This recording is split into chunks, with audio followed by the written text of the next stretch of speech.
දැන් මේ කලින් ලෙසන් එකේ මේ පාස්පර්ස් ගණන් හැදුවා 3ක් හැදුවා. සංකරණ වලින් ආපු. දැන් මම මේ සංකරණ වලින් විතරක් ආපු තව පාස්පර්ස් එක ගාණක් තියෙනවා. මේක 2016 ගාණ. හරිද? හරි. මේ ගාණ තියෙන්නේ මෙහෙමයි. අපිට තියෙනවා 1 2 3 4 5. 1 2 3 4 5. මෙන්න මේ 1 2 3 4 5 කියන සංඛ්‍යාංක වලින් හරිද? සංඛ්‍යාංක ටික අරගෙන එකිනෙකට වෙනස් සංඛ්‍යා කීයක් හදන්න පුළුවන්ද කියලා අහන්නේ. හරිද? මම ගාන ලියන්නේ නැහැ. මොකද ලියන්න බෑනේ බෝඩ් එකේ බොරුවට ලියන්න ඕනේ නැහැ. ඔයගොල්ලෝ ගාන තියෙනවනේ. ඒකට ගාන නැතුණත් මේක මේ මම ගාන කියනකොට පැහැදිලි කරන්න තියෙන විදිය. අපිට මේ ගාන තියෙනවා 1 2 3 4 5 කියන සංඛ්‍යාංක පහෙන් එකිනෙකට වෙනස් සංඛ්‍යා කීයක් හදන්න පුළුවන්ද කියලා මුලින් අහනවා. ඊට පස්සේ තියෙනවා අපිට මේකෙන් කොපමණක් ඉරට්ටේ සංඛ්‍යා වේද කියලා. තව කෑල්ලක් තියෙනවා. ඊට පස්සේ තව කෑල්ලක් තියෙනවා කොපමණක 3 හා 4 සංඛ්‍යාංක එක ළඟ තිබේද කියලා. හරිද? ඔන්න ඔය කෑලි තුනයි. කෑලි තුනක් තියෙනවා. දැන් මේක පළවෙනි එක මේ සංඛ්‍යා වලින් සංඛ්‍යා කීයක් හදන්න පුළුවන්ද? ඒ කියන්නේ අපිට කෙලින්ම කියනවා එක්වරක් පමණක් භාවිත එක් සංඛ්‍යාංකය එක්වරක් පමණක් භාවිතා කරයි නම් කීයක් හදන්න පුළුවන්ද කියලා. මේකෙදි හරි ලේසියිනේ කීයද? කෙලින්ම ක්‍රමානුකූල 5. ඔච්චරයි. හරිනේ? ඊට පස්සේ අපිට කියනවා මේකෙන් කීයක් ඉරට්ටේ වෙනවද කියලා. හරිද? ඉරට්ටේ කීයක් එනවද කියලා. මෙහෙමයි. දැන් ඉරට්ටේ වෙන්න නම් මේක අපිට පළවෙනි කොටස කියලා තියෙන්නේ අරක නිකන් දෙන එක ඒකට ලකුණු දෙනවා. එතකොට ඉරට්ටේ වෙන්න නම් මොකද්ද වෙන්න ඕන? ඉරට්ටේ වෙන්න නම් මෙතන අපිට ඕනම සංඛ්‍යාවක ඉරට්ටේ වෙන්න නම් සංඛ්‍යාවක අන්තිම සංඛ්‍යාංකය අන්තිම සංඛ්‍යාව ඉරට්ටේ සංඛ්‍යාවක් එන්න ඕන. ඒක අපි දැනන් ඉන්නවා. හරිද? එතකොට මේකේ බලන්න ඉරට්ටේ සංඛ්‍යා දෙකක් තියෙනවානේ 2යි 4යි. ওই 2යි 4යි අනිවාර්යයෙන්ම අන්තිම සංඛ්‍යාංකයේ විදිහට එන්න ඕනේ. ඒ කියන්නේ 2 එන්න පුළුවන් 4 එන්න පුළුවන් අන්තිම සංඛ්‍යාංකයේ විදිහට. එතකොට මෙතන තව සංඛ්‍යාංක 4ක් තියෙනවා. මෙතනත් තව සංඛ්‍යාංක 4ක් තියෙනවා. එතකොට මොකක්ද උත්තරේ එන්නේ? අපිට මේක ෆික්ස් කරනවා. 2 කියන එක ෆික්ස් කරනවා. ෆික්ස් කරාට පස්සේ මේ ටික විතරක් වාර ගන්න පුළුවන් ආකාරය කීයද?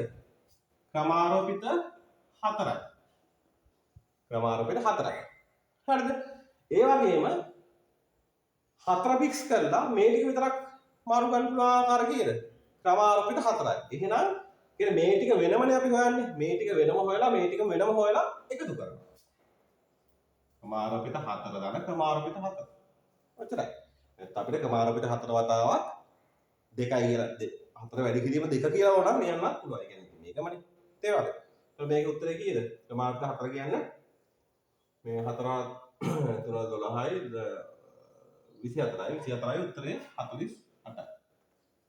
උත්තරේ 48යි. ඔච්චරයි. හරිනේ. ඊපස්සේ දෙවෙනි කොටස කියනවා අපිට මේ සංඛ්‍යාංක වලින් කොපමණක 3 හා 4 කියන සංඛ්‍යාංක දෙක එක ළඟ තියෙනවද කියලා. මේ හරියම සරලයි. අපි දැන් කලින් හැදුවනේ ගණන් කීයක් හැදුවද? මේ 3යි 4යි දෙක එක ළඟ තියෙනවා. 3යි 4යි දෙක කොයි වෙලාවෙත් එක ළඟ තියෙනවා. මම කරන්නේ මේකේ මිටියක් බඳිනවා. 3යි 4යි සංඛ්‍යාංක දෙක මිටියක් බඳිනවා. ඒතකොට තව සංඛ්‍යාංක කීයක් තියෙනවද? තව 3යි දෙන්නේ. එළියේ 3යි. ඒතකොට ඒකේ ඉන්නේ කීයද? එළියේ 3 වෙනවා ක්‍රමාරෝපිත 3යි. ඊට පස්සේ මේ දෙකත් මාරු වෙනවා 3 4 4 2 කියලා. එහෙනම් මේක වැඩි කරනවා ක්‍රමාරෝපිත 2. උත්තරේ. හරිද? මේක උත්තරේ කියලා කොහොමද 5 කියන්නේ 120යි. මෙතන 3 2 6 4 2 12. 3 2 6යි 12. හරිනේ? ඔකයි උත්තරේ.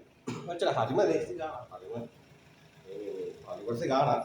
මේ වගේ ගානක් ඉතින් හරිම ලේසි ඉතින් දැන් කලින් කරපු ගානක් ටික තේරෙනවානේ. එච්චරයි ආ ලොකු ගානක් නෙමෙයි. හරිම පොඩි ගානක්. හරි. දැන් ඊට පස්සේ පටන් ගන්නවා සංයෝජන. සංයෝජන කෑල්ල සංකරණ ගානට වඩා පොඩි දෙයක් තියෙනවා. හැබැයි ඉතින් ඒ වගේම ෆන් ගානක් තමයි ඉතින් හරිම ඒක මේ හරිම ඉන්ට්‍රෙස්ට්. හරිම ඉන්ට්‍රෙස්ට් ගානක් තමයි ඒක. හරිද සංයෝජන. දැන් හරි මෙහෙම හොඳට අහන්න. සංකරණ කියන්නේ මොකද්ද? සංකරණය කියන්නේ පිළිල කිරීම. ඒ කියන්නේ එකිනෙකට වෙනස් ආකාරවලට පිළිල කිරීම. අපි දැන් ඔය ගත්ත සංඛ්‍යා පිළිල කරා, වචන හැදුවා. ඒ එකිනෙකට වෙනස් කරලා පිළිල කරා. දැන් සංයෝජන වලින් කරන්නේ අපි හරිද? සංයෝජන වලින් කරන්නේ අපි මොනවා හරි තෝරගන්න. මොනවා හරි ගොඩකින් යම් කිසි ප්‍රමාණයක් තෝරගන්න පුළුවන් ක්‍රම ගණන. හරිද? තේරුණාද? ඒ කියන්නේ මෙහෙමයි මම උදාහරණයක් කියන්නම්.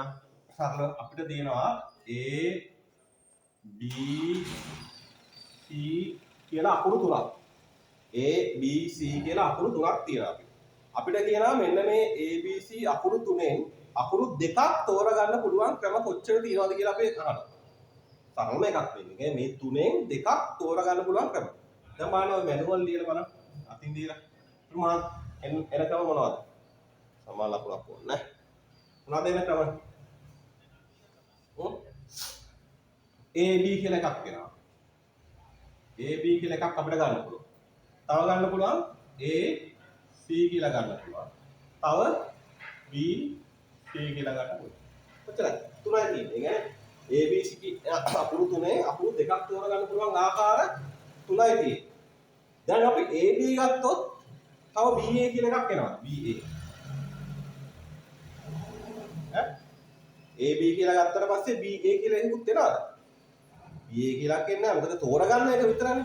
අර පිල්ල කිරීම කතාවක් නෑ. තෝරගන්න එක විතරයි. ඒ කියන්නේ AB කියලා ගත්තත් එකයි BA කියලා ගත්තත් අපිට ඒ අකුරු දෙක විතරයි නේ එන්නේ අතට එන්නේ. මොකද AB BA කියලා දෙකක් නෑ. AB විතරයි. ඒ අතට ගන්න ප්‍රමාණය විතරයි. ප්‍රායෝගිකව හිතන්න අපිට අපේ අතට ළඟ නෑ.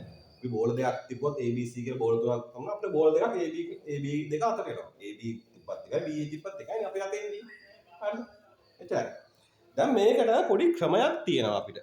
දැන් මම මේ අතින්නේ හැදුවේ. ඉතින් හදලා පාඩම පෙන්නේ. ඔකට ක්‍රමයක් තියෙනවා. අපි ඔකට කියනවා NCR අංකණය කියලා. හරිද? NCR අංකණය. NCR. හරිද? C අකුර කියන්නේ කම්බිනේෂන්. මේකට අපි ඉංග්‍රීසියෙන් කියන්නේ කම්බිනේෂන් කියලා. කම්බිනේෂන් වල C අකුර තමයි මේ තියෙන්නේ. හරිද? ඒතර මේ වම් පැත්තේ උඩ කෙළවරේ අපි n කියලා දානවා. මේ n කියන්නේ අර ගොඩේ තියෙන ප්‍රමාණය. අර ගොඩක් කියලා කලින් එකේ නම් ප්‍රමාණය කියලා ABC එක 3ක් නම් මෙතනට 3යි. R කියන්නේ අපි ගන්න ප්‍රමාණය.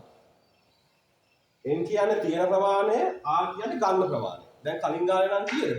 2යි. මෙතන 3යි, මෙතන 2යි. මේක සුළු කරන්නේ එහෙමයි. NCR එක සුළු කරන්නේ ක්‍රමාරෝපිත n බෙදන්න ඕන n ඍණ r ගේ ක්‍රමාරූපිතයේ වතාවක් r ගේ ක්‍රමාරූපිතය. හරිද?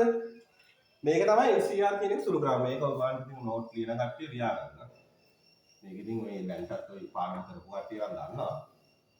NCR කියන්නේ ක්‍රමාරූපිත n බෙදීම n ඍණ r ගේ ක්‍රමාරූපිතයේ වතාවක් r ගේ ක්‍රමාරූපිතය. හරි. දැන් අපි බලමු. දැන් කලින් එක උත්තරේ කියලා ආවේ 3යිනේ අපිට ආවේ. අතන 3ක් තිබ්බා. මෙතන අපිට ගන්න ඕන 2යි. අපිට උත්තරේ ආවේ 3යි. මේකට දාලා බලමු. උත්තර කියන්නේ 3C2 3C2 එතකොට උඩ එතන මේ ආකාරයට බලන්න එන්නම් මෙතන ක්‍රමාරූපිත 3යි මෙතන n ඍණ r එකෙන් 3 ඍණ 2 ක්‍රමාරූපිතය එකේ ක්‍රමාරූපිතේ වතාවක් r කියන්නේ මෙතන දෙකේ ක්‍රමාරූපිතය හරිද සුළු කළ බලන්න මේක ලියනවා 3 වැඩි කිරීම දෙකේ ක්‍රමාරූපිතේ එකේ ක්‍රමාරූපිතය කියන්නේ එකයිනේ ඒක කියන්න අවශ්‍ය නැහැ හරිද එතන දෙකේ ක්‍රමාරූපිතය දෙක දෙකම උත්තරේ හරි තේරෙනවද? ඔක තමයි සරලම එක. NCR ගේ සරලම එක නේ. n ප්‍රමාණයකින් r ප්‍රමාණයක් තෝරගන්න පුළුවන් ආකාර ගන්න. තේරුණානේ? ඕකෙන් ඉතින් ගණන් දෙන්න පුළුවන් ඉතින් සුපිරි ගණන් ටිකක් දෙන්න පුළුවන්.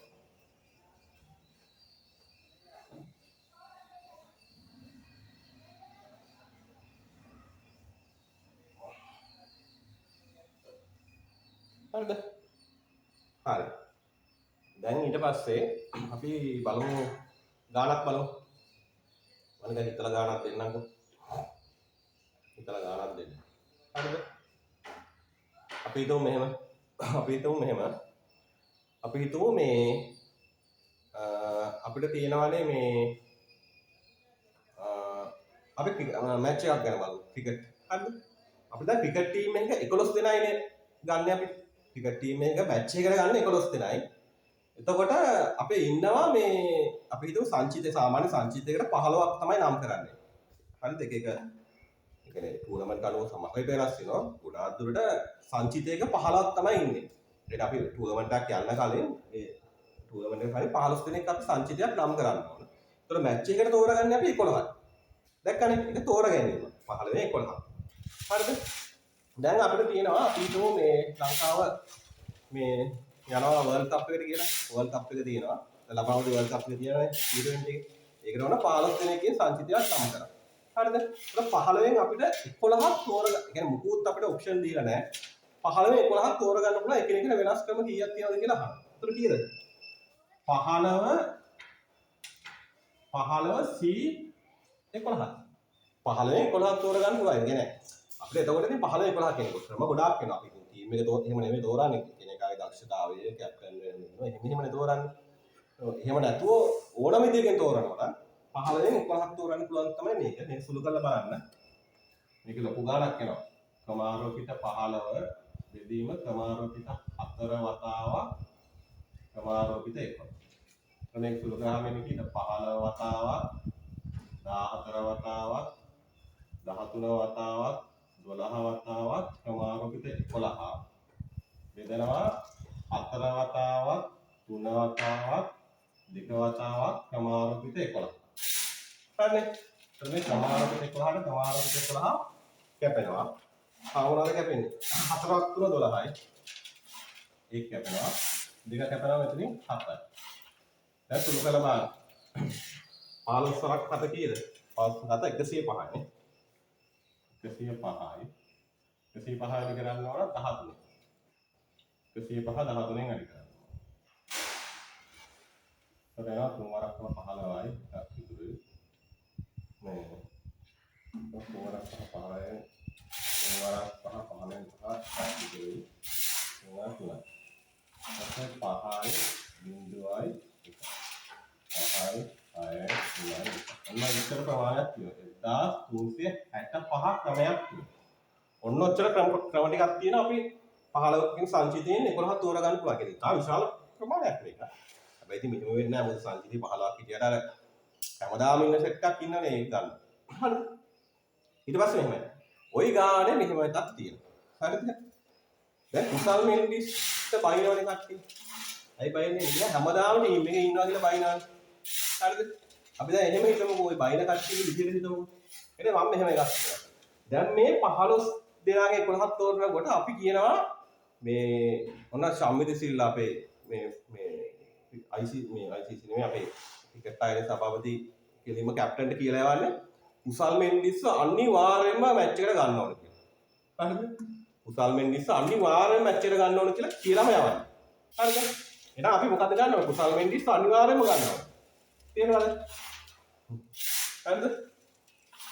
එතකොට ඔන්න කතාව. ඔන්න දැන් කුසල් මෙන්ඩිස්ව ගන්නයි යන්නේ. අපි මේ කුසල් මෙන්ඩිස් අනිවාර්යෙන් ටීම් එකේ ඉන්නවා. එතන මෙහෙම ගන්නන්න නැහැ ඉතින් ඔය ගැන කියන්න නැහැ ඉතින් මේ රැලි තමයි ඒවා ඉතින් බයිනේවත් රැලිනේ ඉතින්. කැලලට ගාගෙන ඉන්නට බයින්නේ ඉතින්. හරි අපි බලමු ඔන්න කුසල් මෙන්ඩිස් අනිවාර්යයෙන්ම ගන්න ඕන කියලා කියනවා. හරිද? එතකොට දැන් කුසල් මෙන්ඩිස් අනිවාර්යෙන් ටීම් එකේ ඉන්නවනේ. එතකොට දැන් අපි තව කී දෙනෙක්ද තෝරන්න ඕන? තව අපි තෝරන්න තියෙන්නේ 10 දෙනෙක්. හරිනේ? කුසල් මෙන්ඩිස් අනිවාර්යෙන් ටීම් එකේ ඉන්නවා. එයාව තෝරන්න දෙයක් නැහැ. එයා අනිවාර්යෙන් ටීම් එකේ ඉන්නවා. තව එතකොට ඉන්නේ අර බෑග් එකේ ඉන්නේ කීයද? සංචිතේ ඉන්නේ කීයද එතකොට? සංචිත දැන් 15ක් නැහැ. දැන් ඉන්නේ කීයද? 14යි. හරිනේ? සංචිතේ දැන් ඉන්නේ 14යි. එතකොට අපිට උත්තරේ කියන්නේ කුසල් මෙන්ඩිස් දැන් අනිවාර්යයෙන්ම ස්පෙෂලි තෝරලා තියෙන්නේ. එහෙනම් තව කීයක් තෝරන්න තියෙන්නේ? 14න් 11යි. සෝරි 14න් 10යි. අය මෙතන 14 ආවේ කුසල් මෙන්ඩිස් අයින් කරා. අයින් කරාගෙන ටීම් එකට දැම්මා. දැම්මහම 14යි. තව තෝරන්න තියෙන්නේ 11ක් නෙමෙයි 10යි. 10යි තෝරන්න තියෙන්නේ. ඇයි ඉතින් එයා අනිවාර්යෙන් දැම්මනේ. එහෙනම් ඉතින් මේක සුළු කරලා ගන්න. තේරුණාද? මේවා සුළු ගන්න යන්නේ නැහැ ඉතින්. ඔයාලා සුළු කරලා ගන්න ඒකට නැහැ. හරිද? සුළු ගන්න අවශ්‍යයිද මම සුළු කරන්න. හරිද? ඊට පස්සේ තේරෙනවනේ. දැන් අපි කියමු මෙහෙම කතාවක්. අපි දැන් ඔය මැච් එක දැන් හෙට මැච් එක තියෙනවා. හරිද? හෙට මැච් එක තියෙනකොට අද එක්කෙනෙක්ව ඉන්ජර්ඩ් වෙනවා. අපි හිතමු චමීර කියලා හැමදාම ඉන්ජර්ඩ් වෙන එක කියලා. හරිද? චමීරයි මැතිසුත් කොට හරියනවා මේ මැච් එක දැන් නෑ. ඉතින් අපි චමීරව ගමු. ඔන්න දැන් අද හෙට මැච් එක අද මේ ප්‍රැක්ටිස් සෙෂන් එකේදී සමීර මොකක් හරි වෙනවා. මිනිහට කොහොමද ඕව වෙනවා. හරිද? එතකොට දැන් හදිස්සියේ සංචිතර එක්කෙනෙක් දාගන්න බෑනේ. අපි දැන් වර්ල්ඩ් කප් එකේ ඉන්නේ දැන් අපි ඉන්දියාවේ ඉන්නවා කියලා. එතකොට මේ හදිස්සියේ එක්කෙනෙක් ගෙන්න ගන්න බෑනේ. එතකොට දැන් අරයව ටීම් එකට කොහොමද ගන්න බෑ අපි. දැන් සමීර වෙයි ඉන්දියාවේ ඉන්නේ මිනිහව ගන්න බෑ. එතකොට උත්තරේ කිව්වේ. එතකොට දැන් අපිට තෝරගන්න ඉන්න ප්‍රමාණය කීයද? තෝරගන්න සංචිතේ ඉන්නේ 14ක්. 15ක් නෑ. සමීරව කොහොමද ගන්න බෑ කියලා අපි දැන් තමයි දන්නේ. එතකොට කීයක් තෝරන්න ඕනද? හැබැයි 11ම තෝරන්න ඕනේ. මේ මැච් එක ගන්න 11ක් ඕනනේ. ඒ සමීර අයින් කළාම දැන් මම හිතුවා. ඒව අයින් කළාම දැන්. උත්තරේ කීයද? 14 11 එච්චරයි. ඔය සුළු කළා නේද? ඔයගේ ගණන් ඕන තරම් වෙනවා. ඕන තරම් වෙලා තියෙනවා මේ જાති. හරිද? හරිම සරලයි. මේ මහ ලොකු දෙයක් නේ මේවා හරිම සරල දේවල්. අපි දාලා ඉස්සරහට එනවා ඉතින් හිතන්න දේවල් එනවා සෑහෙන්න. හැබැයි ඒක හරිම සරලයි. හරිද? ඕක ඉස්සර නම් මේ ඔය ජෝෂි ඔය මහින්ද යුගයේදී නම් ජෝෂිත එහෙම මේ ජෝෂිත නාමල් එහෙම මේ රාජ්‍ය ටීම් එකේ තේරුත් තමයි. එහෙම කියනවා යෝෂිත රාජපක්ෂ අනිවාර්යයෙන්ම ටීම් එකට ඇතුළත් වෙන්න ඕන කියලා. ඇතුළත් වෙන්න ඕන කියලා. එතකොට ඉතින් එයාව දානවා වගේ එකක් මේක. තේරුණාද? එයාව අනිවාර්යයෙන්ම දාන්න. ඒක. හරිනේ. හරි. අපි මේ ඕකේ දැන් තව අපි එහෙම කරමු. අපි ඊළඟ වීඩියෝ එකෙම මේ ගණන් ටික හදමු. මොකද ඒ ගණන් ටික පාස් රිවර්ස් එක අල්ලගත්තට පස්සේ එක දිගට හදන් යනවා. හරිනේ. එහෙනම් ඊළඟ වීඩියෝ එකෙන් බලමු මේ ඒකේ අපි මේ කොහොමද පාස් ටිප්ස් එක කෙලින්ම පාස් ටිප්ස් වලට එන්න පුළුවන්. හරිද? දැන් මම සාමාන්‍ය උගන්වනකොට ඔය අනම්මනම් බයිල කරන්නේ නෑ. දැන් මේ පාඩම් ගොඩක් ළමයින්ට බැරි වෙන්නේ දැන් ඔයාලා හොඳට බලන්නකෝ දැන් මේ සමහරට YouTube එකෙත් ඇති සංග්‍රහ සංග්‍රහ මම නම් දැකලා නැහැ සංග්‍රහ සංග්‍රහ කවුරුත් YouTube එකේ විදියක් කරනවා. මේ උගන්වනකොට මම මේ දෝෂයක් නෙමෙයි කියන්නේ මේ අර කියන්නේ මේ වැල් වටාරම් ගොඩාක් කියනවා. ගොඩක් කිව්වට පස්සේ වෙන්නේ අර මේ ළමයින්ගේ අර ඔළුවට අනවශ්‍ය බරක් පැටලිලා ගණන් හදන්න වෙනකොට අර යා වෙහෙස වෙලා ඉවරයි අර. මාර ටයර්ඩ් එයාට. ඒ කියන්නේ එයාට ඒක ගණන් ටික ඔළුවට යන්නේ නැහැ. දැන් මම සාමාන්‍ය කරන අනම්මනම් බයිල ටික කරන්නේ නැහැ. අත්‍යවශ්‍යම දේ ටික කරනවා. ඒ ඔය අවශ්‍ය දේ කියන්නේ අදිනවා 100%ක්ම කරනවා. ගණන් ටික හදාගෙන යනකොට සමහර පොඩි තැන් අඳුනා නම් ඒවා කියනවා. හරිද? දැක්කනේ මම එකයි. කෙලින්ම දැන් මේ ගණන් දෙකක් මම දුන්නේ හිතලා ඊට පස්සේ කෙලින්ම පාස් පේපර්ස් වලට අපිට යන්න පුළුවන්. කෙලින්ම යන්න.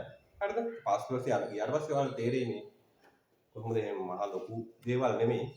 හරිද? හරිම සරලයි. හරි අපි ඊළඟ වීඩියෝ එකෙන් බලමු පාස් පේපර්ස් ගණන් ටික.